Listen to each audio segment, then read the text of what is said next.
je m'appelle Emmanuel Chartier, donc éducateur spécialisé au FAP Les Peupliers, anciennement à la résidence. L'avantage de travailler dans ce contexte, c'est qu'il n'y a jamais un jour qui se ressemble et on y trouve son compte. Donc je travaille au FAP depuis bientôt 30 ans. L'établissement auparavant s'appelait la résidence Les Peupliers. Elle a été transformée en FAP en 2016, ce qui nous a permis de garder à domicile des personnes qui auparavant devaient quitter l'établissement. Ce qui a aussi entraîné une redéfinition des postes et des personnels qui accompagnaient les usagers du foyer. Dans ce contexte, moi, en tant qu'éducateur spécialisé, le dernier en poste à l'heure d'aujourd'hui, je suis plus dans un rôle de coordinateur de projet, de soutien aussi, on va dire, par rapport aux équipes qui accompagnent vraiment ce qui concerne le quotidien.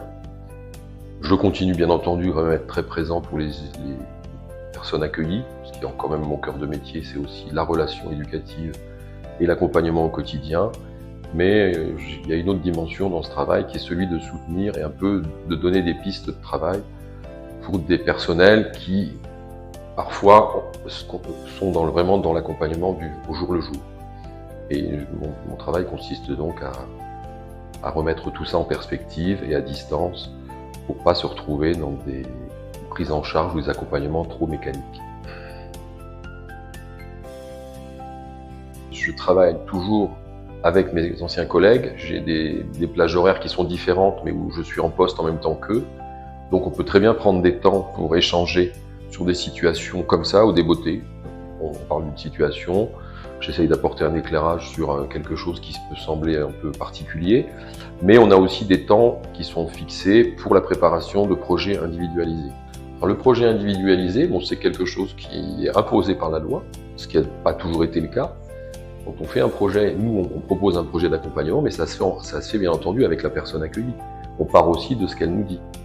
Si on reste sur une prise en charge uniquement du quotidien, on passe à côté de plein de choses, c'est-à-dire qu'on peut très bien aider les gens. Alors ça peut être un projet en soi, on a des gens vieillissants, le projet c'est de maintenir la personne, qu'elle ait une apparence correcte quand elle sort, donc si elle n'est pas capable de se laver toute seule, on va mettre en place quelque chose pour l'aider à le faire à sa place.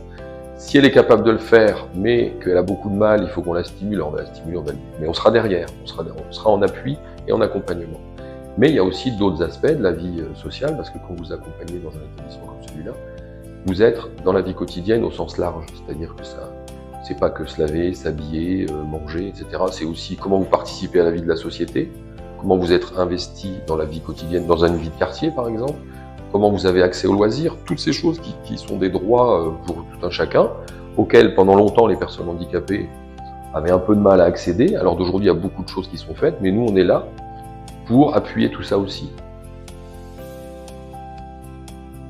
Ce qui m'a toujours plu dans ce métier au départ, c'est d'accompagner des personnes en difficulté et de voir un petit peu ce que ça peut vous apporter aussi. Parce que c'est un peu facile de se dire à une personne en difficulté, je vais venir l'aider.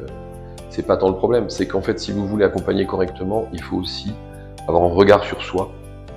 C'est un métier qui est formateur aussi par rapport à soi-même, à sa personnalité.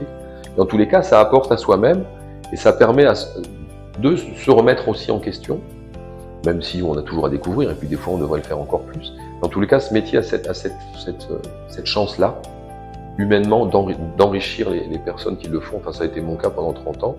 J'espère que ça continuera encore un peu. Et en tous les cas, je pense que les personnes accueillies aussi vous renvoient beaucoup de positif à travers le fait que déjà vous soyez là pour vous occuper d'eux.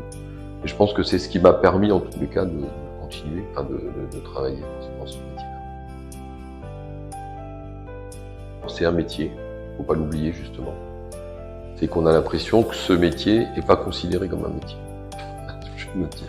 C'est-à-dire qu'on est dans une relation d'aide pour des personnes qui souffrent et qui sont vulnérables, donc on voit ça comme une vocation. Moi, j'y crois pas à la vocation. On veut toujours aider les autres, alors on se dit, si on les aide, c'est qu'ils vont nous être gentils avec nous. Il y a des gens qui veulent pas être aidés. Il y a des gens, au contraire, c'est humiliant aussi d'être aidé. Mais c'est ce qui est difficile à faire, c'est ça, c'est à faire reconnaître que c'est un métier. Il y a aussi une façon de voir les choses. Moi, comme je vous dis, en 30 ans, j'ai évolué.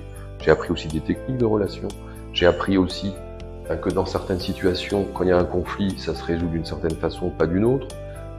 Quand on arrive à mieux savoir qui est en face de nous, on a beaucoup plus de facilité à entrer en relation et à résoudre des problèmes.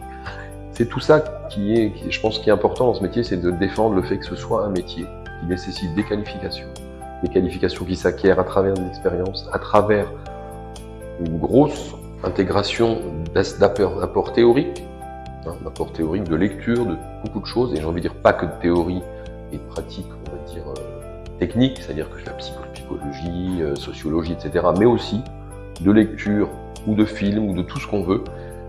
On a besoin d'être un être humain assez enrichi pour pouvoir aider les autres. Et je pense que la formation, en tous les cas, elle y contribue, mais après, c'est qu'un point de départ. Après, il faut continuer à nourrir tout ça. Si la personne hésite, tu dis vas-y et tu vas faire des belles rencontres. Les rencontres que tu vas faire à ce moment, elles vont te nourrir, elles vont t'apporter plus que ce que tu crois.